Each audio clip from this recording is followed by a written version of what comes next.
Olá pessoal, eu sou André Rodrigues e hoje eu estou aqui para falar um pouquinho para vocês sobre o tema A Arte de Ser Simples.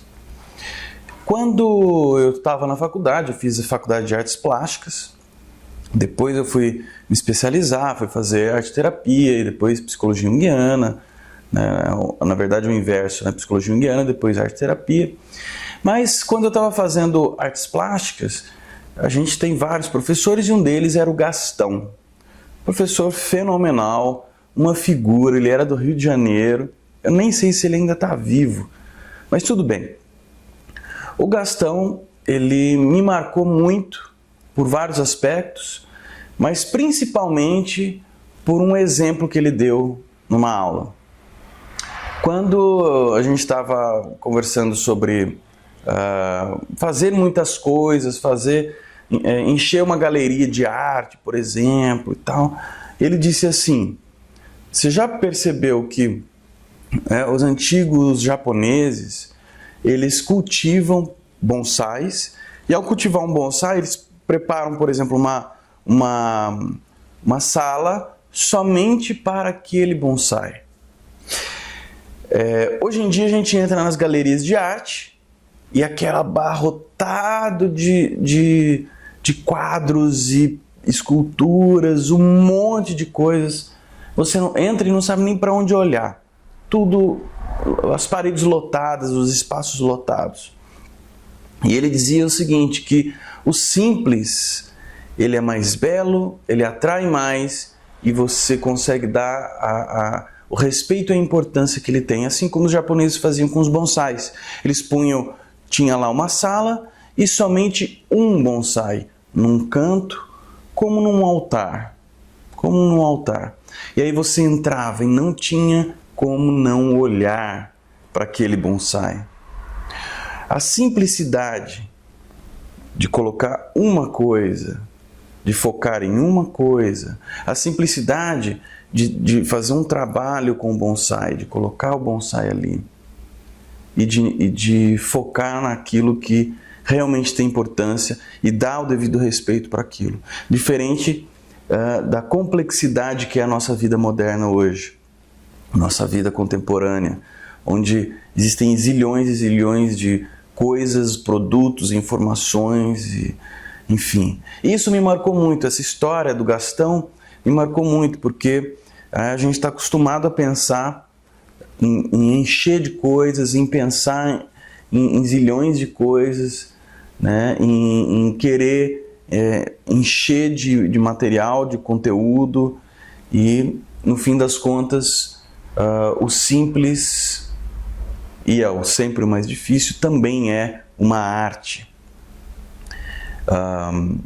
Sobre isso eu quero comentar que uma das estratégias que eu uso para procurar fugir da maldição do conhecimento, existe um livro que chama Maldição do Conhecimento, e esse livro ele comenta, né, ele fala um pouquinho, e esse conceito ele diz um pouco sobre o quanto as pessoas que são especialistas, que têm conhecimento, quanto elas por vezes elas ficam travadas, ou o quanto elas, entre aspas, vomitam conhecimento para pessoas que não necessariamente querem aquilo, ou então que não vão entender aquilo que ela está dizendo.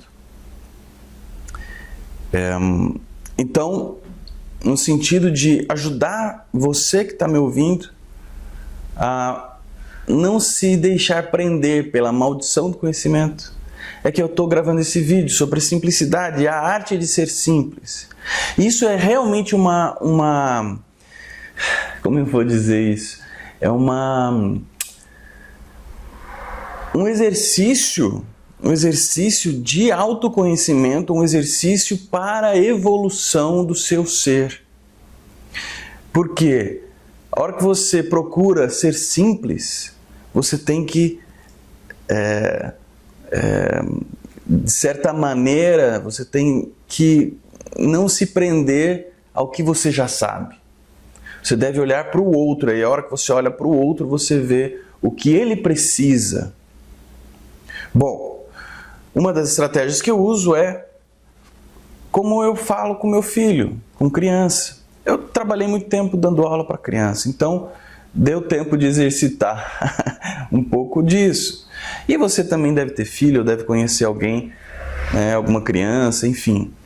É um bom exercício você falar como explicar para a criança. E de vez em quando eles pegam a gente e perguntam alguma coisa muito complicada e que você demoraria, sei lá, dias até para poder realmente explicar aquilo ali. E a criança não, ela quer uma explicação ali de 5, 10 segundos no máximo, senão ela perde o interesse. E se você dá a explicação e atinge o ponto da simplicidade, né, atinge o momento da simplicidade, no ponto em que ela consegue entender, aí você deu conhecimento para ela. E aí você favoreceu a criança nesse desenvolver intelectual, de conhecimento geral, emotivo, tudo isso que ela precisa e que ela te perguntou por causa disso, porque ela quer saber. Então, eu costumo dizer que a arte real. As pessoas até hoje não tem uma definição de fato do que é a arte. A arte ela pode ser isso, ela pode ser aquilo, num contexto moderno, num contexto contemporâneo, num contexto acadêmico, né? Num contexto da arte contemporânea, enfim. Existem inúmeras possibilidades de definição. Quando uma criança faz alguma brincadeira, alguma coisa que não necessariamente, né, aquela peraltice, a gente chama de arte. Né? Quando você vai de encontro ao que fala em você, a sua essência, a gente diz que você vai de encontro à sua arte. Enfim, existem várias definições de arte. E eu gosto da maneira como Carl Gustav Jung, eu gosto da maneira como ele coloca a arte. Não de forma geral, né, mas num texto. Subliminarmente ele está falando de arte, né, mas ele está falando de outras coisas também. Mas num texto, e eu vou ler esse texto aqui para vocês, porque eu acho que tem tudo a ver com essa questão de você conseguir transformar a vida em algo simples. E de você conseguir fazer um trabalho de autoconhecimento de maneira simples e de maneira fluida, de maneira com que as coisas caminhem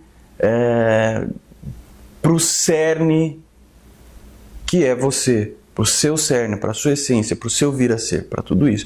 Então, eu gostaria de deixar o mais simples possível esse vídeo, porque eu gostaria realmente de transmitir esse conceito da arte, da simplicidade e para que a gente não se prenda na maldição do conhecimento que muitas vezes a gente acaba sem querer ficando atolados nesse meio, né? Então eu vou fazer agora uma leitura para vocês sobre esse texto que eu adoro, está no livro Psicologia e Religião Ocidental Oriental do Jung, das obras completas. Vou pegar aqui. Olha, é um pouquinho longo, mas eu acredito que vocês vão adorar. Ele diz assim: dir-me-ão que o médico, nessa perspectiva, pode facilmente ser compreensivo. Mas nós nos esquecemos de que entre os médicos também existem naturezas morais e que entre as confissões dos pacientes há algumas que o médico também tem certa dificuldade em digerir. E, no entanto, o interlocutor não se sentirá aceito enquanto não for admitido aquilo que há de mais sombrio nele. Ora, nessa aceitação não se trata apenas de palavras, e há e a ela se pode chegar em função da mentalidade de cada um e da atitude que se adota no confronto consigo próprio e com seu lado sombrio. Se o médico quer conduzir a alma de alguém, ou mesmo somente acompanhá-la, é preciso, pelo menos, que esteja em contato com ela. Esse contato, entretanto, não se estabelecerá enquanto o médico mantiver uma atitude de condenação no que diz respeito à pessoa que lhe foi confiada. Que nada mais diga acerca dessa condenação ou que a exprima mais ou menos claramente, isso em nada altera as consequências produzidas por sua atitude no paciente. Mas também não adianta assumir a atitude inversa e dar sempre razão ao paciente. Em qualquer circunstância, não adianta dar sempre razão ao paciente em qualquer circunstância. Esse procedimento determinará o mesmo alinhamento que uma condenação moral. O contato, com efeito, só se estabelece graças a uma objetividade isenta de qualquer preconceito. Essa afirmação tem um aspecto quase científico.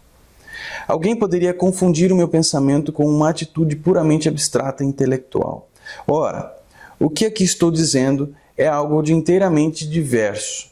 Trata-se de uma atitude humana profundamente respeitosa em relação ao fato, em relação ao homem que sofre esse fato e em relação ao enigma que a vida desse homem implica. O homem automaticamente religioso assume precisamente tal atitude. Ele sabe que Deus criou todas as espécies de estranhezas e coisas incompreensíveis e que procurará atingir o coração humano pelos caminhos mais obscuros possíveis.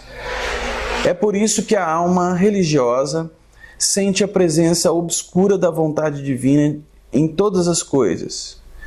É esta atitude que pretendo designar quando falo da objetividade isenta de qualquer preconceito. Ela constitui o desempenho moral do médico, o qual não deve sentir repugnância pela enfermidade e pela podridão. Não se pode mudar aquilo que interiormente não se aceitou.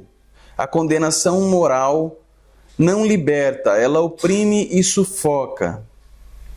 A partir do momento em que condeno alguém, não sou seu amigo e não compartilho de seus sofrimentos. Sou o seu opressor. Isso não quer dizer, evidentemente, que nunca se deva condenar alguém. Mas não se deve condenar ali onde se espera e se pode ajudar alguém a melhorar sem recorrer a essa condenação. Se um médico quer ajudar um homem, deve primeiramente aceitá-lo como é, e não poderá fazer isso enquanto não se aceitar a si mesmo, previamente, tal como é, em seu ser, com todas as suas falhas. Isso talvez pareça muito simples, mas o que é simples em geral é sempre o mais difícil. De fato, a simplicidade constitui a arte suprema, e assim, a aceitação de si mesmo é a essência do problema moral e o centro de toda a concepção do mundo. Que eu faça a um mendigo sentar à minha mesa, que eu perdoe aquele que me ofende e me esforce por amar, inclusive o meu inimigo, em nome de Cristo, tudo isso naturalmente não deixa de ser uma grande virtude. O que eu faço ao menor dos meus irmãos é ao próprio Cristo que faço. Mas o que acontecerá se descubro, porventura, que o menor, o mais miserável de todos, o mais pobre dos mendigos, o mais insolente dos meus caluniadores, o meu inimigo, reside dentro de mim? Sou eu mesmo e precisa da esmola da minha bondade. E que eu mesmo sou o inimigo que é preciso amar? Assistimos aqui a uma inversão total da verdade cristã, pois já não temos mais amor nem paciência e somos nós próprios a dizer ao irmão que está dentro de nós louco, condenando-nos dessa forma a nós próprios e irando-nos contra nós mesmos. Exteriormente dissimulamos aquilo que somos feitos e negamos categoricamente haver encontrado à nossa frente esse miserável que habita dentro de nós. E mesmo que o próprio Deus tivesse se aproximado de nós, oculto sobre esses traços repugnantes, nós o teríamos rejeitado milhares de vezes, muito antes que o galo cantasse. Olha, esse texto eu acho maravilhoso, ele é uma obra de arte, de fato. Né? E eu queria ressaltar essa questão, né, que ele fala. Talvez isso pareça ser simples, mas a simplicidade constitui a arte suprema. Porque a gente vive nesse mundo, e esse mundo cheio de informação, cheio de coisas, cheio de obras de arte na galeria, penduradas, né, lotando os espaços vazios das paredes. E a gente se esquece que o vazio também é parte, né, do conhecimento. Então, a minha dica de hoje é, para que você não se prenda à maldição do conhecimento, para que você não fique preso ao tanto de conhecimento que você tem, fale, se expresse, pense, como se você estivesse falando com uma criança. E aí você vai estar chegando mais próximo da simplicidade. Da simplicidade. Ouça a pessoa que está na tua frente, seja teu paciente, seu marido, sua esposa, né, teu chefe, ou mesmo uma criança. Ouça o que ele diz e procure entender como dizer para ele o que ele quer saber. Se é que ele quer saber alguma coisa. Se não, cale e ouça e aprenda. A arte de ser simples. E o simples é sempre o mais difícil. Mas quem atinge esse ponto da simplicidade alcança a arte do seu próprio conhecimento, a arte do seu próprio eu. Pessoal, é isso por hoje. Esse vídeo foi sobre isso. Se você gostou, comenta aqui embaixo. Se você gostou, compartilha. Se você acha que alguém pode ser beneficiado desse vídeo, compartilha, porque esse é um interesse real, né, que vem do fundo da minha alma para você e para todos também. Então compartilha, comenta, se inscreve no canal. Vamos ficar sempre junto. Um forte abraço para você e até o próximo.